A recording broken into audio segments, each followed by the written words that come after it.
Formula চুরি করতে গিয়ে আয়ুষের কাছে ধরা পড়ে সব সত্যি স্বীকার করল ঈশান।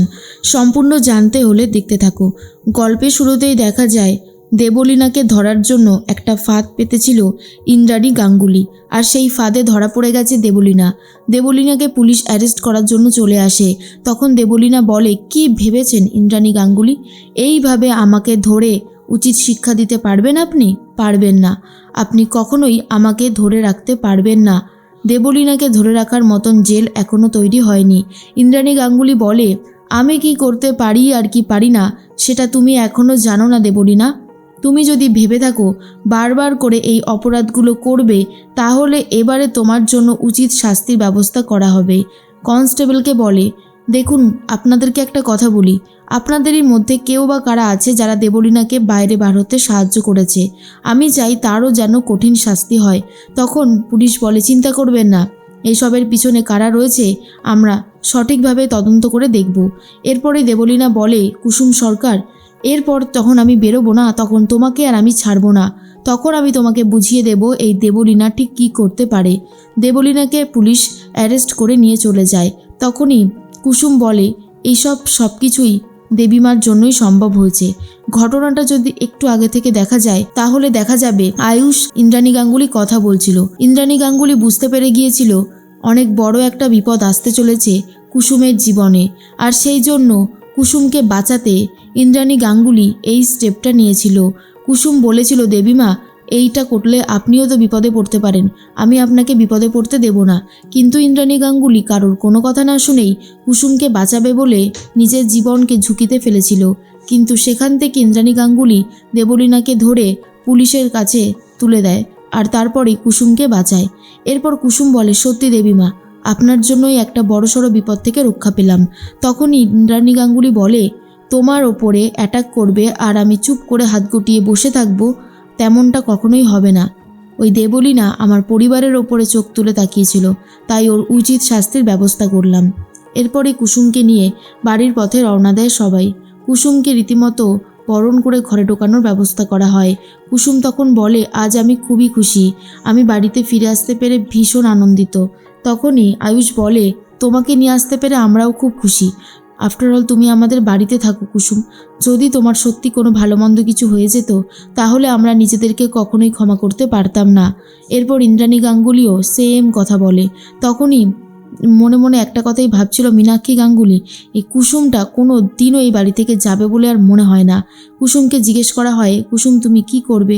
কুসুম বলে, আমার তো এখন সবার সাথে জমিয়ে রং খেলতে খুবই ইচ্ছে করছে। আর অন্যদিকে ঈশান তো অনেক বড় বিপদে পড়েছে।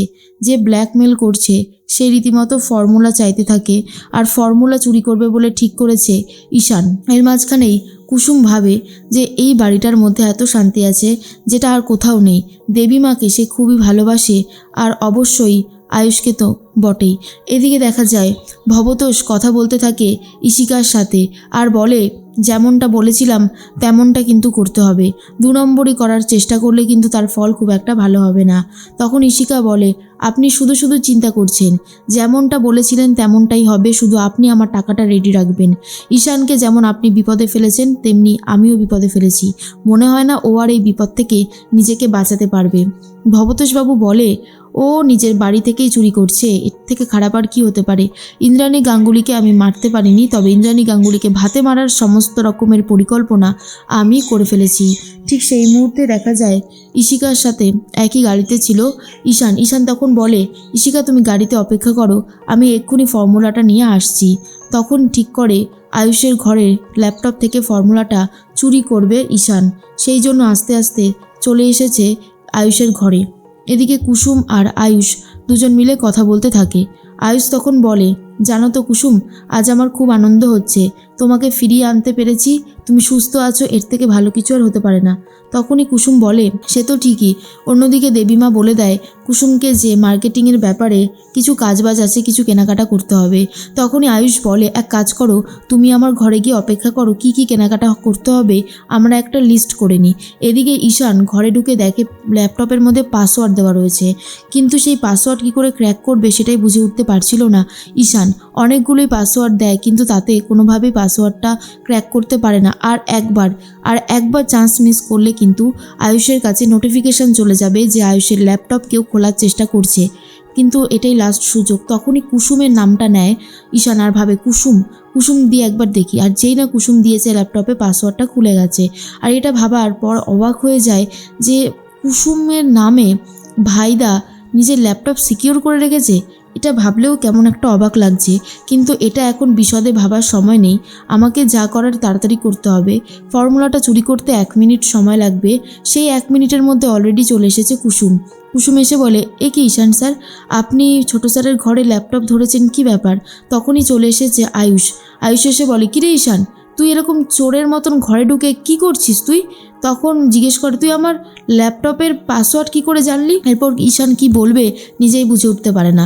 অন্যদিকে কুসুম বুঝতে পারে ঈশান ভালো রকমের বিপদে পড়েছে।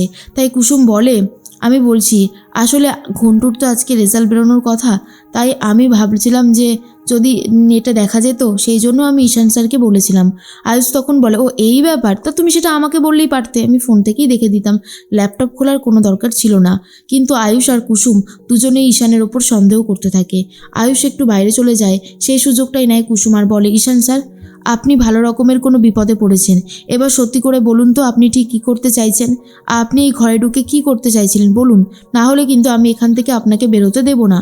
তখনই জাদুঘরের কাছে সবটা স্বীকার করে ঈশান আর বলে, আমি খুব বিপদে পড়েছি, আমাকে এই বিপদের থেকে কেউ বাঁচাতে পারবে না গো। এরপর সবটা বলে যে ঈশিকার সাথে আমার কিছু ক্লোজ ছবি কেউ একজন তুলে রেখে আমাকে ব্ল্যাকমেল করছে, বারবার করে ব্ল্যাকমেল করছে। একবার তো 5 লাখ টাকাও পর্যন্ত আমি দিয়েছিলাম, কিন্তু সে এবারে ফর্মুলাটা চেয়েছে। সে জানি না কে, তবে আমার খুব ভয় লাগছে। অনুশ্রী যদি এই ছবিগুলো দেখে, মা যদি এই ছবিগুলো দেখে, তাহলে হয়তো আমাকে আর কোনোদিনও ক্ষমা করবে না। সেই ভয়ে আমি এই কাজ করছি জাদুকর। কুসুম বলে যে এই কাজটা করেছে সে খুব অন্যায় করেছে, কিন্তু আপনি একটা কথা বলুন যে আপনি কি সত্যি, আপনার কি সত্যি ওই মেয়েটার সাথে কোনো সম্পর্ক আছে? তখন ঈশান বলে, না জাদুকর, তুমি তোমার ছোট স্যারকে চেনো যেমন, তুমি আমাকে চেনো না, বলো। তখনই কুসুম বলে, ঠিক আছে, আমি আপনাকে বাঁচার একটা পরিকল্পনা বলে দিচ্ছি। এরপরেই কুসুম ঈশানকে সমস্ত পরিকল্পনা বলে দেয়। তখনই ঈশান বলে, থ্যাংক ইউ জাদুকর, থ্যাংক ইউ, তোমার জন্যই আমি এই বড় বিপদ থেকে এবার নিজেকে বাঁচাতে পারবো। এর মাঝখানেই দেখা যায় যে ভবতোষ অপেক্ষা করছে কখন ফর্মুলা নিয়ে আসবে ঈশান। আর অন্যদিকে দেখা যায় মনে মনে একটা কথাই ভাবছিল ঈশিকা, যে এইবারে আমি অনেক বড়লোক হয়ে যাব টাকা পয়সা নিয়ে। ঈশানকে ভালোই রকমের পাওয়া গেছে, ঈশান যা শুরু করেছে তাতে আমি আর ভবতোষবাবু অনেক টাকাই রোজগার করে উঠতে পারবো। এর মধ্যেই ভবতোষের কাছে চলে গেছে ঈশান, আর ঈশান তখন বলে, ফর্মুলা এনেছি। আর তারপরে কুসুমের কথা মতো নিজেকে বাঁচানোর চেষ্টা করেছে ঈশান, আর সেই চেষ্টায় সফলও হচ্ছে। ভবতোষকে জব্দ করে আর সাথে ঈশিকাকেও।